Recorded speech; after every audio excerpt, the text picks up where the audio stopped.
కూడా అందరూ రాష్ట్రం అంతా కూడా సిద్ధంగా ఉండాలని అందరికీ ఆల్రెడీ పిలుపు కూడా ఇచ్చాం. ఎందుకంటే అది జరగబోయేది it's already writing on the wall. Clear ఇది కనిపిస్తున్న నేపథ్యంలో ఎవరు ఎన్ని అపోహలు క్రియేట్ చేసి ఏ రకంగా ఏది జరిగినా జరగబోయేదేమో రేపు అది వాస్తవం. కాబట్టి అందరూ దానికి కూడా సిద్ధంగా ఉండమని కూడా అందరికీ సందేశం పంపించాము. సుప్రీంకోర్టు కొట్టేసినంత మాత్రాన అది వాళ్ళు చేసిన తప్పు అయితే తప్పు కాకుండా పోదు. క్లియర్ మేము కామన్ సెన్స్ ఉన్న చిన్నపిల్లల్ని అడిగినా చెప్తారు.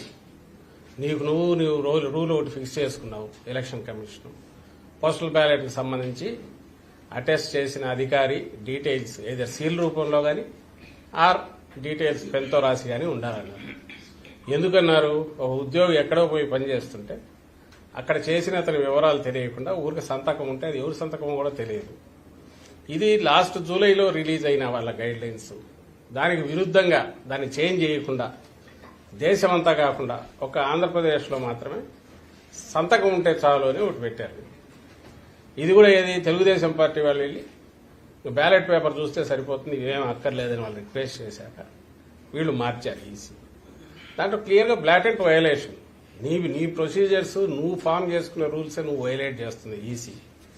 అది కూడా ఇప్పుడు పోలింగ్ అయిపోయిన తర్వాత, పోలింగ్కు ముందు ఒక డెసిషన్ తీసుకుని కంట్రీ అంతా ఇంప్లిమెంట్ చేస్తే అది న్యాయమైంది, నిష్పక్షపాతంగా ఉన్నది.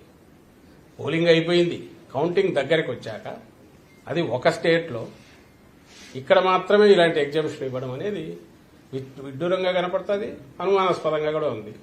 అదే రైట్ చేశాం. But court doesn't want to interfere at this junction. కాలేమని అది court can take that call. అది ఇండిపెండెంట్ వ్యవస్థ, అది ఇండిపెండెంట్ వ్యవస్థ. కానీ మాకున్న హక్కు పొలిటికల్ పార్టీగా ఏదుందో దాన్ని అయితే పూర్తి ఎగ్జాస్టివ్ గా వాడుకున్నాం. ఆ విషయం కౌంటింగ్ ఏజెంట్లకు సంబంధించి రిలేవ్స్ ఈసారి ఉండకూడదని చెప్పి కూడా కొత్తగా ఇంకొక నిర్ణయం తీసుకుంది. ఏది కౌంటింగ్ ఏజెంట్లకు రిలేవర్లు అవసరం లేదు అనేది ఈసీ తీసుకున్న నిర్ణయం సార్. ఎందుకని ఇలాంటి వివాదాస్పద నిర్ణయాలు? ప్రతిదీ ఇవే కాదు, చాలా చోట్ల ఈసారి కనిపిస్తున్న ఖచ్చితంగా ఒకటే అంటే చంద్రబాబు నాయుడు అనే వ్యక్తి ఎవరైతే సిస్టమ్స్ ను మ్యానిపులేట్ చేయడం, నేను మ్యానిపులేట్ చేయగలను, నా శక్తి ఇంత ఉంది అని చూపే రకంగా ఒక రౌడీ అయితే ఎలాగైతే రౌడీజం చేసి అందరినీ భయపెట్టి ఇచ్చేస్తాడు, సిస్టమ్ మీద నా కంట్రోల్ ఉందని చూపే ప్రయత్నం, ఎలక్షన్ కమిషన్ మీద నా కంట్రోల్ ఉందని చూపే ప్రయత్నం గత 2 నెలలుగా మీరు అందరూ గమనిస్తున్నారు. కూటమి అని పొత్తు పెట్టుకున్నప్పటి నుంచి, ఈసీ కోడ్ వచ్చినప్పటి నుంచి, అది అధికారుల బదిలీల్లో కావచ్చు, అడ్డగోలు నిర్ణయాలు అప్పటికప్పుడు తాత్కాలికంగా తీసుకుంటున్నారు కావచ్చు, ఏదైనా సరే అన్నిట్లో తన ప్రభావం ఉంది అని చూపుతున్నాడు. అది చూపించి అధికార యంత్రాంగం మీద పట్టు సాధించే ప్రయత్నం చేశాడు. అవన్నీ కూడా ఇక్కడికి వచ్చేసరికి పాచికలేమి పారవు. అది ఏదన్నా ఉంటే సైకలాజికల్ గానో మానసికంగానో ఆయన నమ్ముకున్న వాళ్ళకు కొంత టెంపరీ ఆనందాన్ని ఇస్తుంది. లేదా అధికారుల్లో కొంతమంది భయపడి ఎందుకైనా మంచిది వీళ్ళు చెప్పినట్టు ఉంటే బెటర్ కదా అని వాళ్ళ చెప్పినట్టు ఫాలో అయ్యే అవకాశాలు ఏమి ఉంటాయేమో. కానీ యాక్చువల్ ఓటింగ్ దీనికైతే దాని ఇంపాక్ట్ క్రియేట్ చేయదు. కానీ ఆయన నేచర్ ఏది ఉందో అది ఈసారి కూడా చూపించాడు చంద్రబాబు నాయుడు. బీజేపీతో పొత్తు పెట్టుకున్నాక తర్వాత ఇమ్మీడియట్ ఎన్నికల కమిషన్ మీద తన పట్టు బిగించడం, ఎన్నికల కమిషన్ కూడా అలాగే ఆయన ఎలాంటి ప్రెజర్ తెచ్చినా వాటన్నిటికీ తలొగ్గడం కూడా ఈసారి ప్రత్యేకంగా కనిపిస్తోంది. బహుశా వాళ్ళ నేషనల్ స్ట్రాటజీ, బీజేపీ నేషనల్ దీనిలో పార్ట్గా సౌత్ లో 4 సీట్లు ఎక్కువ వచ్చినట్టు చూపించుకునే ప్రయత్నంలో భాగంగా ఈ సైకలాజికల్ ఇది క్రియేట్ చేశారేమో అని అనిపిస్తుంది. సోషల్ మీడియాలో కొంతమంది రెచ్చగొట్టే వ్యాఖ్యలు చేస్తున్నారు. మీ పార్టీ కార్యకర్తలకు రేపటి కోసం ఎలాంటి సూచనలు? ఏం చేయగలరు? వాళ్ళు ఏం చేస్తారు? ఇంత బలమైన పార్టీ వాళ్ళేదో దాని ఏమంటాం మానసిక ఆనందం కోసము, ఆత్మతృప్తి కోసము సోషల్ మీడియాలో 4 వార్నింగ్లు ఇస్తే ఏదో అంటారు. ఇది ఉడత చప్పుళ్లకు బెదిరే వాళ్ళు ఎవరు ఉంటారు ఇక్కడ? దాని గురించి పెద్ద లెక్కలేకేసుకోవాల్సిన అవసరం లేదు. బట్ ఓవరాల్ నేనైతే వీఆర్ వెరీ కంఫర్టబుల్. మళ్ళీ చెప్తున్నాం, బ్రహ్మాండమైన మెజార్టీతో రేపు మళ్ళీ జగన్మోహన్ రెడ్డి గారు రెండోసారి ప్రమాణ స్వీకారం చేయబోతున్నారు అనుకున్నట్టు.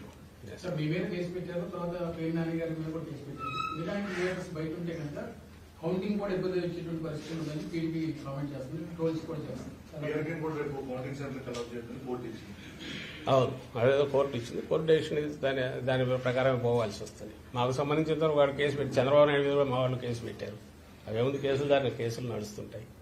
ఈ ప్రాసెస్ ఏది చేసినా నేను అనేది అసలు విషయం ఏదైతే పోలింగ్ ఏదైతే ఉందో అది అయిపోయింది. కౌంటింగ్కు రేపటికి వస్తున్నాము. ఏదైనా రేపు మధ్యాహ్నానికి తేలిపోతుంది, రిజల్ట్ తేలిపోతుంది. ఒకవేళ గతంలో మేము ప్రతిపక్షంలో ఉన్నప్పుడు ఎట్లా బిహేవ్ చేశాము, వ్యవహరించాము, అధికారంలో ఉన్నప్పుడు కూడా అలాగే వ్యవహరించాము. చంద్రబాబు నాయుడు అధికారంలో ఉన్నప్పుడు ఎంత దుందుడుగా బిహేవ్ చేసేవాడు, ప్రతిపక్షంలో ఉన్నప్పుడు కూడా అలాగే దుందుడుగా బిహేవ్ చేస్తున్నాడు. ఆ రోజు సీఈఓ మీద అటాక్ చేశాడు. ఈ రోజు ఎన్నికల కమిషన్ ద్వారా ఇంకో రకంగా అధికార యంత్రాంగం మీద పట్టు బిగించి ఆ రకంగా అటాక్ చేస్తున్నాడు. ఆయనకన్నా అలవాటు అది. మా నాయకుడికి కానీ మా పార్టీకి కానీ సంయమనంతో ఉండడము, రూల్స్ను ఫాలో కావడం ఇదే అలవాటు. అంత మాత్రాన వీఆర్ నాట్ వీక్. అలాంటివి ఎవడన్నా వచ్చి చిన్న పార్టీది కాగానే పుట్టి 10 ఏళ్ళు కాగానే ఇంత బలమైన పార్టీ అయిన వైఎస్ఆర్ కాంగ్రెస్ పార్టీ ఇలాంటి ఉడత చప్పులకు బెదిరేదే ఉంటుంది, బెదరదు అలాంటి వాటికి. అంటే ఇప్పటికీ కూడా అప్పులు చేసి కాంట్రాక్టులకు బిల్లు చెల్లిస్తున్నారు, వాళ్ళకి అనుకూలమైనటువంటి కాంట్రాక్ట్ బిల్లు చెల్లిస్తున్నారు. ఈసీకి లేకౌట్ రాశారు సార్ టీడీపీ. అది రాశారు. ఆమె ఎవరు పురంధేశ్వరి గవర్నర్ దగ్గరికి వెళ్ళింది. అసలు వాళ్ళ అంటే ఏదో ఒక రకంగా మీడియాలో కనపడాలని ఇది చేస్తున్నారు, అర్థం కావట్లే. కానీ అప్పులు ఎన్నో ఇవెన్నో తీయమని అది ఒక చీటీ ఒక లెటర్ రాశారు గవర్నర్కు. నిజంగా వాళ్ళకి ఏదన్నా వాళ్ళు అధికారంలోకి వస్తున్నారని తెలిస్తే 2 రోజులు వెయిట్ చేస్తే అయిపోయేదానికి పోవాల్సిన అవసరం లేదు. ఏదో ఒక హడావుడి చేయాలి అనేది ఒకటి వాళ్ళకి కనపడుతుంది. ఆ హడావుడి చేయడంలో పోగానే ఇలాంటివి రాస్తున్నారు, ఇలాంటివి అలాగే లేఖలు పోయిస్తున్నారు. కానీ చంద్రబాబు నాయుడు మాత్రం సైలెంట్గా ఉన్నాడు, గమనించండి. ఆయన మాత్రం ఎక్కడ మాట్లాడట్లా, చాలా గుంభనంగా వ్యవహరిస్తున్నాడు. ఎక్కడ కూడా ఇంతవరకు కామెంట్ చేయట్లా. బహుశా తనకు పిక్చర్ తెలుసు కాబట్టి రేపు ఏం జరగబోతుంది అనేది దానికి మెంటల్గా ప్రిపేర్ అయినట్టున్నాడు ఆయన. ఓకే, ఆయన అసలు ఉన్నట్లేడు, దేశంలో ఉన్నట్లేడు నాకు తెలిసి. ఈరోజు బ్యాక్ వచ్చాడా? ఇన్నాళ్ళు అయితే దేశంలో లేడు. స్టేట్ లో 21 ఎంపీ సీట్లు కొట్టేయబోతున్నామని చెప్పని అరుణ్ సింగ్ బీజేపీ లీడర్ కూడా నిన్న చంద్రబాబు ఏ కాన్ఫిడెంట్ తో వాళ్ళ విధంగా మాట్లాడుతున్నారు. అంతే కదా, 2 నుంచి మాకు 4 ఇస్తే 21 వాళ్ళకే కదా. నిన్న ఆ survey India today my axis survey జరిగింది కదా, దాంట్లో నిన్న అసెంబ్లీ చెప్పినట్టున్నారు వాళ్ళకి చేసి. అది నిన్న కూడా అన్నా కదా, మాకు 2 చాలా జనరస్ గా 2 నుంచి 4 ఇచ్చాడు. పాపం ఆయన బీజేడీ వాళ్ళకైతే 0 పెట్టేట్టున్నాడు. అలాగే కానీ అవి మీరు చూడండి, 2 నుంచి 4 అంటే మళ్ళీ అసెంబ్లీకి వచ్చేసరికి కొంచెం జనరస్ కొంచెం మరింత ఇదిపోయాడు.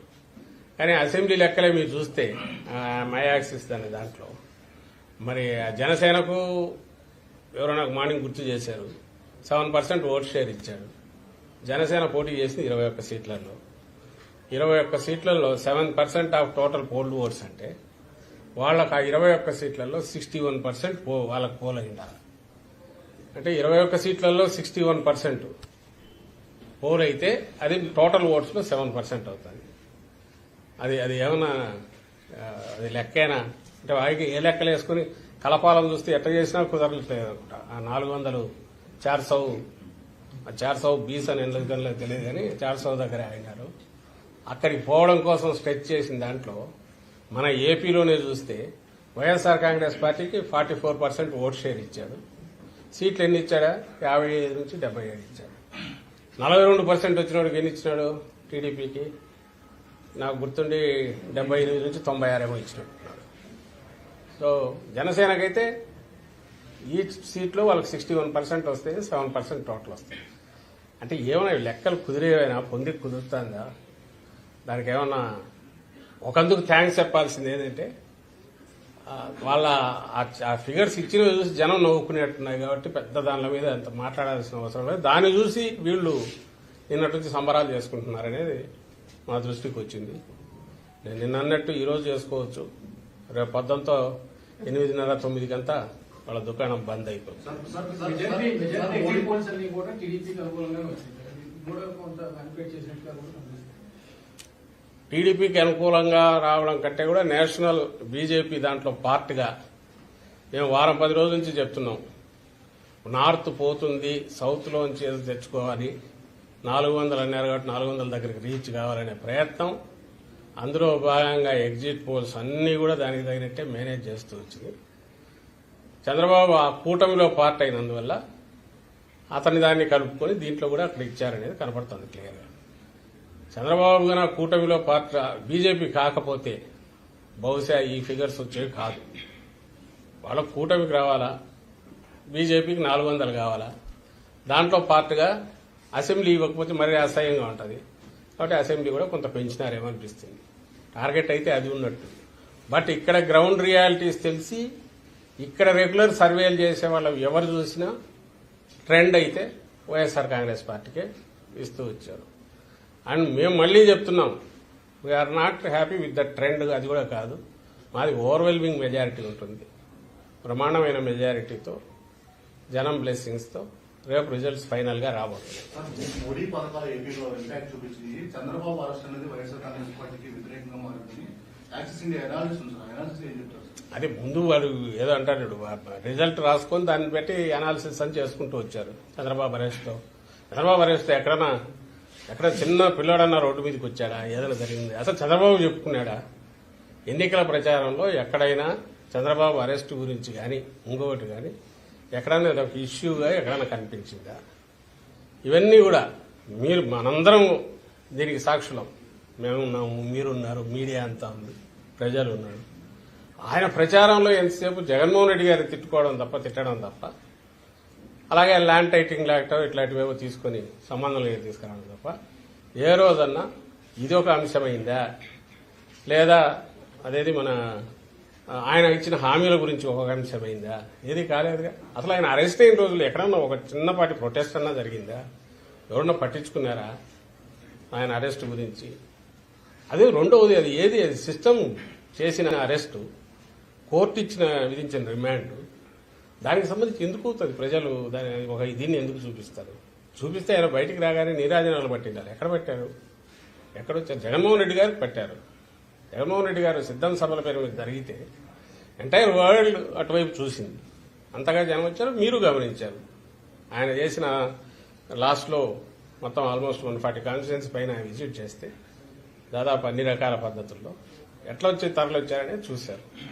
ఇలాంటి క్రైటీరియా చెప్పుకుంటే 1,00,000 కనపడతాయి. ఎందుకు జగన్మోహన్ రెడ్డి గారి పట్ల ప్రజలు సానుకూలంగా ఉన్నారు, వైఎస్ఆర్ కాంగ్రెస్ పార్టీ పట్ల అని చెప్పడానికి ఒక 100 ఇవి కనిపిస్తాయి. ఆ వైపు ఏం కనిపిస్తాయి అంటే అందరూ కలిసి ఏకమయ్యారనేది ఒకటి తప్ప ఏది సంబంధం లేని వాళ్ళు కామన్ మేనిఫెస్టో కూడా చెప్పుకోలేకపోయారు కదా. మేమందరం వస్తే ఇది చేస్తామని కూడా చెప్పలేకపోయాం. మరి జనం ఎందుకు వాళ్ళకి అంతగా ఇది పడతారు?